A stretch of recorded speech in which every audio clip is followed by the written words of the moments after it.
कई देशों पर मंदी की मार, भारत ने कैसे कर दिया कमाल, बम्पर जीडीपी ग्रोथ की असली कहानी समझिए। दुनिया के प्रमुख देश आर्थिक मंदी की मार से जूझ रहे हैं। अमेरिका में ट्रंप की नई टैरिफ नीतियों ने महंगाई को भड़का दिया है। यूरोप की अर्थव्यवस्था ठहराव की कगार पर है और चीन की विकास दर नीचे लुढ़क रही है। वैश्विक विकास दर 2025 में 2.3% तक गिरने का अनुमान है, जो 2008 की मंदी के बाद का सबसे कमजोर दौर हो सकता है। लेकिन इसी तूफान के बीच भारत एक अलग ही रंग दिखा रहा है।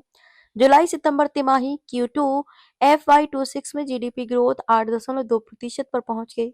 ये 6 तिमाहियों का उच्चतम स्तर है। इसने पूर्वानुमानों 7.2% को भी पीछे छोड़ दिया है। आइए इस बम्पर ग्रोथ की असली कहानी समझते हैं। वैश्विक मंदी का खतरा। अंतर्राष्ट्रीय मुद्रा कोष IMF की ताजा रिपोर्ट के मुताबिक 2025 में वैश्विक जीडीपी ग्रोथ 3.2% रहने का अनुमान है, जो 2024 के 3.3% से भी कम है। कारण, अमेरिकी राष्ट्रपति डोनाल्ड ट्रंप की अमेरिका फर्स्ट नीति ने टैरिफ की बाढ़ ला दी।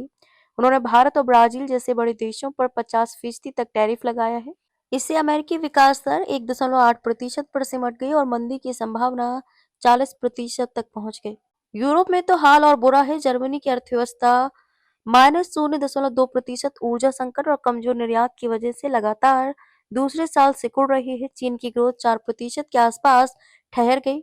रियल एस्टेट संकट और कमजोर घरेलू मांग से जूझ रही है। संयुक्त राष्ट्र व्यापार और विकास सम्मेलन UNCTAD की रिपोर्ट कहती है कि व्यापारिक अनिश्चितता ऐतिहासिक उच्च स्तर पर है, जिससे वैश्विक व्यापार 2025 में 40% गिर सकता है। वैश्विक आर्थिक परिदृश्य में प्रमुख अर्थव्यवस्थाओं के 2025 के जीडीपी विकास अनुमान चिंताजनक है, जहां अमेरिका की विकास दर टैरिफ नीतियों से प्रेरित महंगाई और मंदी के खतरे के कारण 2% पर सिमटने का अनुमान है। चीन की अर्थव्यवस्था रियल एस्टेट संकट और कमजोर निर्यात के बोझ तले 4.8% की दर से बढ़ेगी, जबकि यूरोपीय संघ ऊर्जा संकट और आर्थिक ठहराव की चुनौतियों से जूझते हुए मात्र 1.2% का विकास दर्ज करेगा।